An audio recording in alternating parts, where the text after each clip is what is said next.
नमस्कार दोस्तों, बहुत बहुत स्वागत है आपका डेली न्यूज़ इंडिया इस प्रोग्राम के अंदर। दोस्तों, वो सारे ऑयल टैंकर जो रशिया से भारत में तेल लाते थे और भारत का करीब करीब 1/3 क्रूड ऑयल अभी भी रशिया से आ रहा है, उन सबको सैंक्शंस में लाकर अमेरिका ने रोक दिया है। हालात इस कदर ख़राब हो गए हैं कि अब दुनिया में कोई टैंकर जो है या रशिया का कोई होगा तो वो उसको छोड़ के कोई भी टैंकर अब भारत को ऑयल सप्लाई करने को तैयार नहीं है रशिया से। इसको देखते हुए सरकार ने करीब करीब 110 नए टैंकर खरीदने का प्लान बनाया है, जो कि काफ़ी बड़ा प्लान है। और सुनने में आया कि उसमें शायद 10 टैंकर का जो टेंडर है वो शायद इसी महीने फ्लोट हो रहा है। और ये भी हो सकता है कि एक महीने के अंदर अंदर शायद 10 टैंकर एक्वायर भी कर लिए जाएं। दरअसल अमेरिका की जो मोनोपोली है कि जो shipping lines Russian crude oil का जो मूवमेंट है, अगर उसको लेकर आगे जाएंगी तो बाकी देशों के लिए बहुत तकलीफ होगी, क्योंकि उसके अंदर फिर ऑयल सप्लाई नहीं हो सकता है।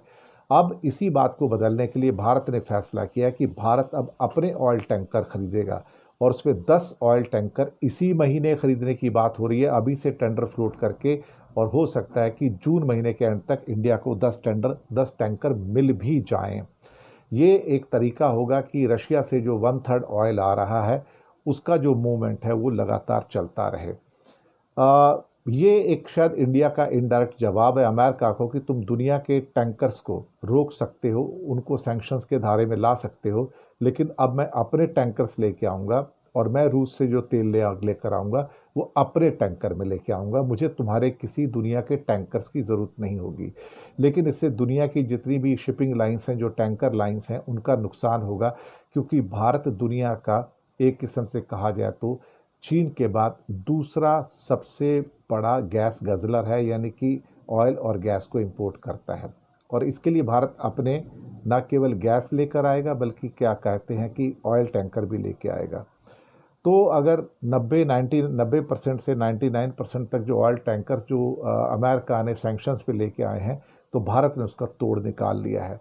मुझे लगता है कि भारत को ये पहले कर लेना चाहिए था, क्योंकि अमेरिका एक के बाद एक ऐसे डिसीजन लेता चला जा रहा है जिससे भारत की अर्थव्यवस्था को बड़ा धक्का लगे। और अब तो एक बात ओपन हो चुकी है कि अमेरिका भारत के प्रति पूरी तरह से हॉस्टाइल हो चुका है, दुश्मनी पे उतर आया है। और शायद वो सोचता है कि मैं अपने बल के आधार पर इंडिया को बर्बाद कर सकता हूँ। लेकिन शायद अमेरिका की बहुत बड़ी गलतफहमी है। अब भारत उतना गरीब भी नहीं है कि आपके कब्ज़े में आकर बर्बाद हो जाए। भारत के पास बहुत सारे संसाधन हैं, तो कोई ये ना सोचे कि भारत उसके बिना काम नहीं कर सकता। भारत उसके बिना भी काम कर सकता है। और भारत के ऊपर सैंक्शन लगाने की हिम्मत तो अमेरिका की है नहीं, भले ही इंडिया रशिया से तेल मंगाता रहे। और अमेरिका को ये नहीं भूलना चाहिए कि 3 साल तक कोरोना काल के अंदर, उसके बाद में भारत जो रशिया से तेल लाता रहा है कम कीमत पर, उसको यहाँ पर प्योरीफाई करके, रिफाइन करके वो सारा पेट्रोल, डीजल और एटीएफ यूरोप को सप्लाई करता रहा है।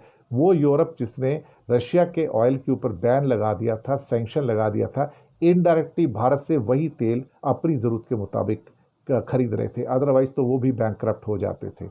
वक्त वक्त की बात है, इसके अलावा और कुछ नहीं। पर मैं ये समझ के चलता हूँ कि भारत ने जो ऑयल टैंकर खरीदने का जो निर्णय लिया है, ये अच्छा निर्णय है। और एक महीने के अंदर अंदर ही 110 टैंकर में से 10 टैंकर खरीद ली जाएंगे। मसला बड़ा साफ है साहब, आप पैसे दुनिया में फेंकते हो, आपके पास अगर डॉलर हैं तो फिर दुनिया माल बेचने को आपको तैयार है। फिर उन्हें ना अमेरिका की परवाह है, ना ब्रिटेन की परवाह है, ना यूरोपियन यूनियन की परवाह है। तो भारत को जो धमकी देने की कोशिश की रही कि तुमको मैं टैंकर से माल नहीं भेजूंगा, मत दो, हमारे अपने टैंकर से, अपने अपने टैंकर में अभी आना शुरू हो जाएगा, कोई दिक्कत नहीं। इंडिया अपनी शिपिंग लाइन को बड़े वे में फ्लोट करने जा रहा है। फैसला भी हो गया है, डिसीजन भी हो गया है। और शायद 10 टैंकर इंडिया के पास ऑयल टैंकर जो हैं, इंक्लूडिंग द गैस टैंकर्स, वो आपके पास जून से पहले ही शायद आ जाएंगे। टोटल 110 टैंकर इंडिया खरीदने जा रहा है। धन्यवाद आपका।